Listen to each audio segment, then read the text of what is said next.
بات ہے ایک جنگل کی، اور وہاں ایک کوا رہتا تھا۔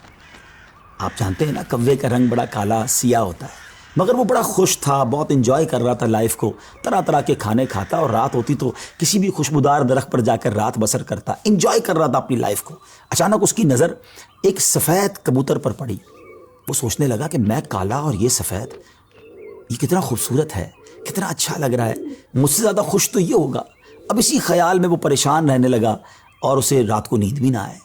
ایک دن وہ کبوتر کے پاس پہنچا اور کہا کہ تم کتنے خوش نصیب ہو، تمہارا رنگ سفید ہے اور میں تو کالا ہوں، تم سے زیادہ خوش تو کوئی نہیں ہوگا۔ کبوتر نے کہا پہلے میں بھی یہی سمجھتا تھا، لیکن جب میں نے طوطے کو دیکھا تو میں حیران ہو گیا کہ طوطے کے تو دو رنگ ہیں، میرے پاس تو ایک ہی رنگ تھا۔ تو طوطا زیادہ خوش نصیب ہے، وہ زیادہ خوش ہے، وہ زیادہ لائف کو انجوائے کر رہا ہے۔ اب کوا کبوتر کو چھوڑ کر طوطے کے پاس پہنچ گیا، کہا طوطے تم تو زیادہ انجوائے کرتے ہوگے، کتنے خوش ہوگے کہ تمہارے پاس تو دو رنگ ہیں جسم پر، تمہاری باڈی بہت خوبصورت لگتی ہوگی۔ تو طوطا کہتا ہے کہ پہلے تو میں لائف کو بڑا انجوائے کرتا تھا کہ واقعی میں بڑا رنگ برنگی ہوں، مگر جب میں نے مور کو دیکھا نا تو مور تو کئی سارے رنگ لیے ہوئے ہے، اتنا خوبصورت ہے کہ اس کو دیکھ کر مجھے لگا کہ میں تو کچھ بھی نہیں ہوں۔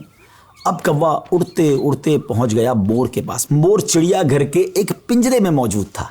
پہلے تو وہ انتظار کرتا رہا کیونکہ بہت سارے لوگ مور کو دیکھنے آئے تھے۔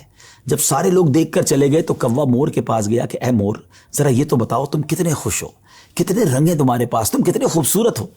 مور کہتا ہے پہلے تو میں یہی سمجھتا تھا کہ ہاں میں بہت خوبصورت ہوں، مگر پھر میں نے غور کیا کہ اسی خوبصورتی کی وجہ سے تو چڑیا گھر میں قید ہو گیا ہوں، روزانہ ہزاروں لوگ مجھے دیکھنے آتے ہیں مگر میں آزاد نہیں ہوں۔ اور پھر میں نے بڑا غور کیا کہ وہ کون سا پرندہ ہے جو چڑیا گھر میں قید نہیں ہے، تو مجھے سمجھ آئی کہ کوا ہی ایک پرندہ ایسا ہے جو چڑیا گھر میں قید نہیں ہوتا، اس کو کوئی قید نہیں کرتا۔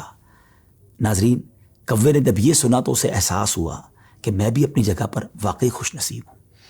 اب یہاں بظاہر تو یہ ایک فرضی واقعہ ہے، لیکن اگر اس کو ہم اپنی زندگیوں پر امپلیمنٹ کریں، اپنے بارے میں سوچیں، ہمارے پاس بہت کچھ ہے، لیکن جب کسی کو ہم سے زیادہ والے کو ہم دیکھتے ہیں نا تو ہمیں اپنی چیزیں کمتر نظر آنے لگتی ہیں، اپنا گھر چھوٹا لگنے لگتا ہے، اپنی موٹر سائیکل، اپنی گاڑی، اپنی سائیکل وہ ہمیں بڑی کمتر لگتی ہے جب کسی کی بڑی گاڑی دیکھتے ہیں، کسی کا بڑا گھر دیکھتے ہیں، کسی کی لائف سٹائل کو دیکھتے ہیں، جو ہے اس پر انجوائے نہیں کرتے بلکہ اس پر شکوہ کرتے ہیں، ناشکری کرتے ہیں۔ اس طرح زندگی نہیں گزرے گی۔ اگر آپ ہمیشہ اپنے سے آگے والوں کو دیکھتے رہیں گے تو آپ پریشان ہی رہیں گے۔ اگر آپ نے موازنہ کرنا ہی ہے، کمپیریزن کرنا ہی ہے، تو اپنے سے کمتر لوگوں کو دیکھیں نا۔ کئی لوگ بڑی مشکل زندگی گزار رہے ہیں، اللہ نے مجھے اور آپ کو بہت خوشحال رکھا ہے، جی ہاں، اب بھی ہم لاکھوں کروڑوں سے اچھے ہیں، لیکن مسئلہ یہ کہ ہمیں تو آگے والوں کو دیکھ کر ڈیمورلائز ہونا ہوتا ہے۔ شکر ادا کیجئے، اور سبحان اللہ، میرے رب کا تو وعدہ بھی ہے نا قرآن میں، لَإِن شَكَرْتُمْ لَأَزِيدَنَّكُمْ، تم میرا شکر ادا کرو میں تمہیں اور دوں گا۔ تو جب آپ اللہ کا شکر ادا کر رہے ہوتے ہیں نا کہ یا اللہ تو نے مجھے کروڑوں سے اچھا بنایا، تو وہ اور عطا فرماتا ہے، آپ اور آگے بڑھتے ہیں۔ تو بہرحال یہ چھوٹی سی حکایت ہے، اللہ کرے اس سے سبق لیں، ناشکری چھوڑ دیں اور شکر ادا کرنے والے بن جائیں۔